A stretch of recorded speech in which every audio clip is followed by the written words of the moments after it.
So hello guys, welcome to channel. और पिछले video में हमने पढ़ा था अक्षांश एवं देशांतर के बारे में। आज हम पढ़ेंगे पृथ्वी की गतियों के बारे में।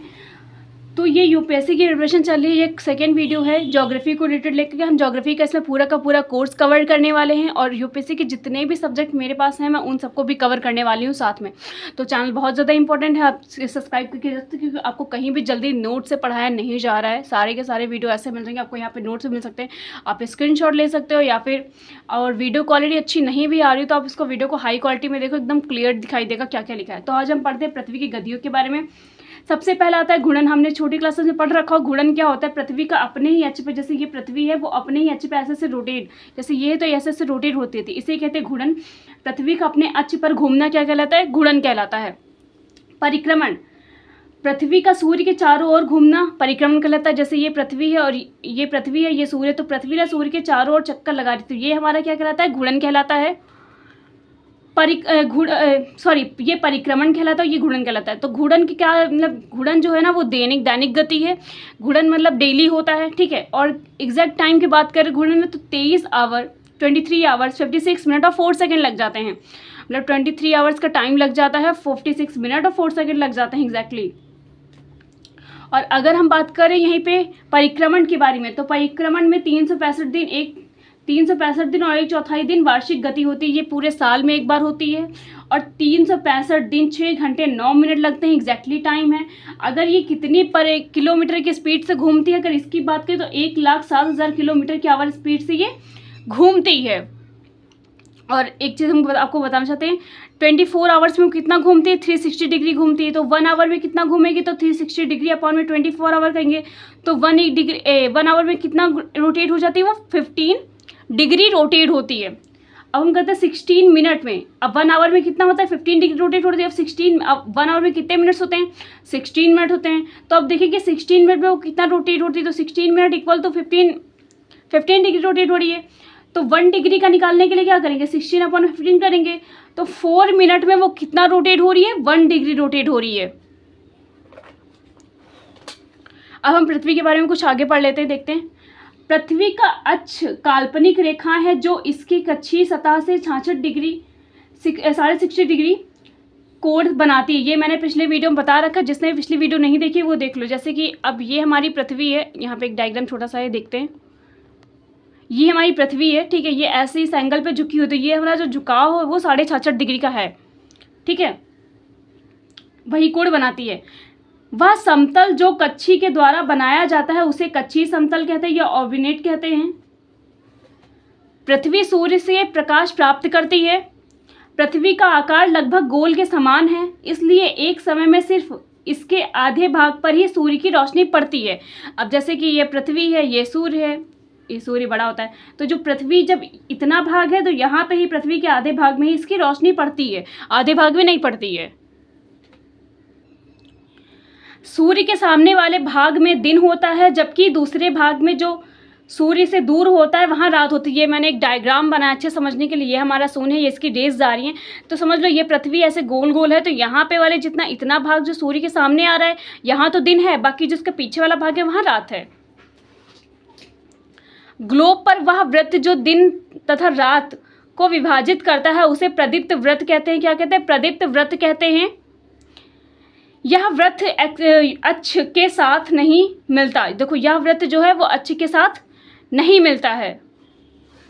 एक ये देख सकते हो, ये वाला, ये जो हमारे ये है ना, इसे कहते हैं प्रदीप्त वृत्त। जैसे कि ये तो अक्ष है हमारे, ऐसे ऐसे अक्ष जो बने हुए हैं, और जो ये ऐसे ऐसे वृत्त तोड़ा गया है तो ये हमारा अक्ष के साथ नहीं मिल रहा है।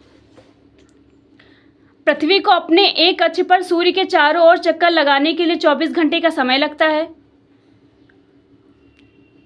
घूर्णन के समय काल को पृथ्वी का दिन कहा जाता है।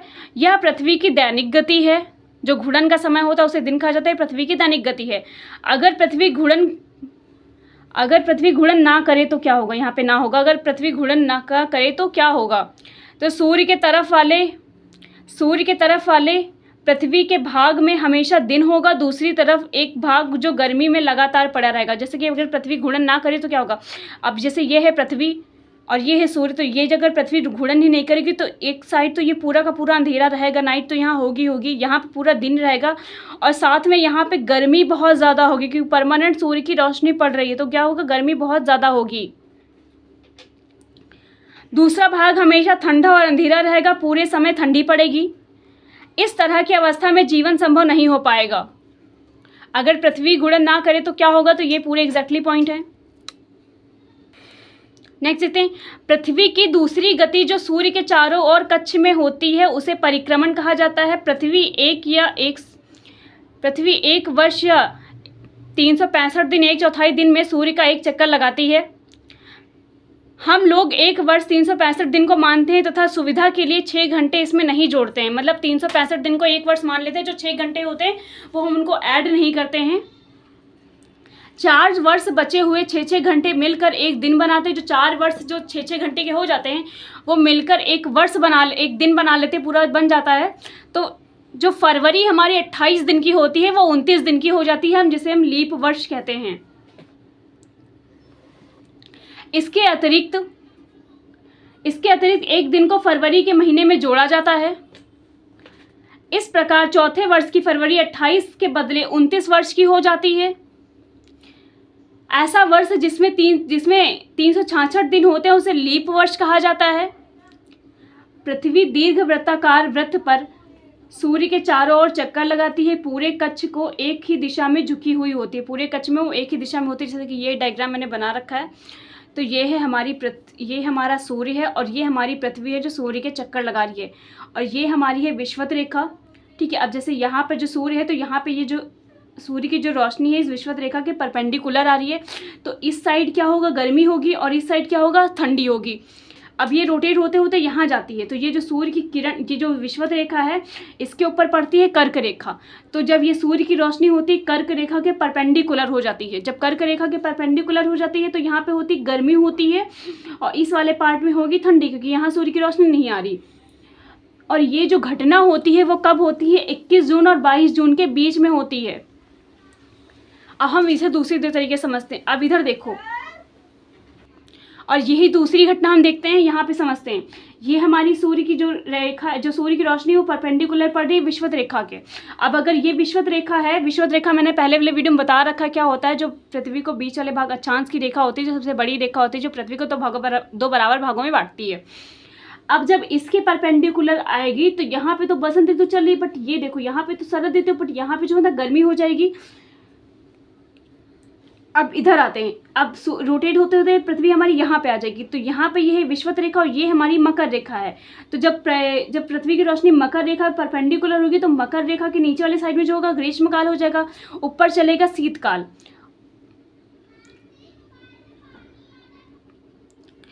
ठीक है, और देखो अब एक चीज़ और समझ लो, ये वाली जो घटना हो रही है वो कब हो रही है, मार्च में हो रही है। जब सूर्य जो है ना विषुवत रेखा के परपेंडिकुलर आ रहा है तो क्या होती है, तब ये कौन सी ऋतु हो जाती है, यहाँ पे ये घटना हो रही है मार्च में, 20 और 21 मार्च के बीच में। 20 और 21 क्यों रखा, क्योंकि कभी कभी लीप वर्ष हो जाता है इसलिए।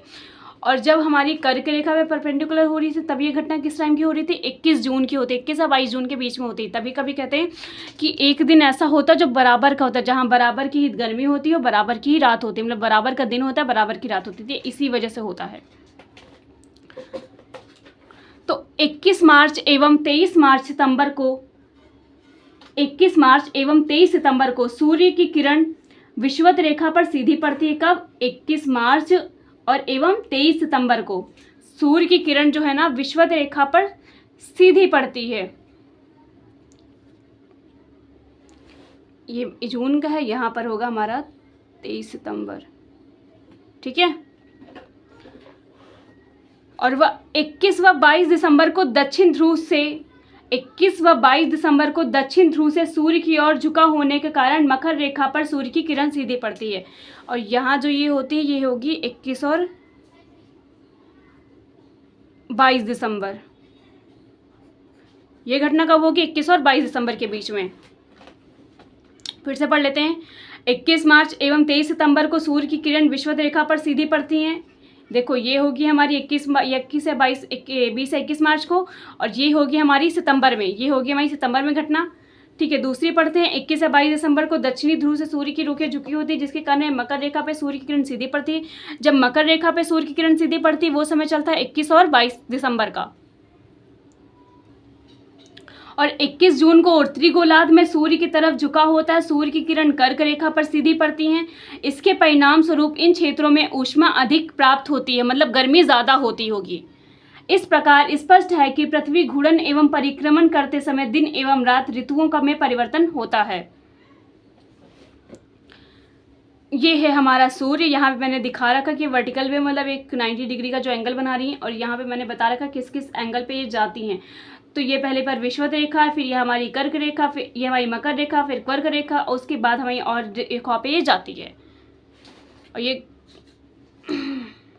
और ये इस डायग्राम के बारे में बाद में बताऊंगी। अभी इसको देख लो। तो ये हमारा मैंने बता रखा था कौन से कैसे हमारा ये मौसम पूरा का पूरा चक्र चलता है।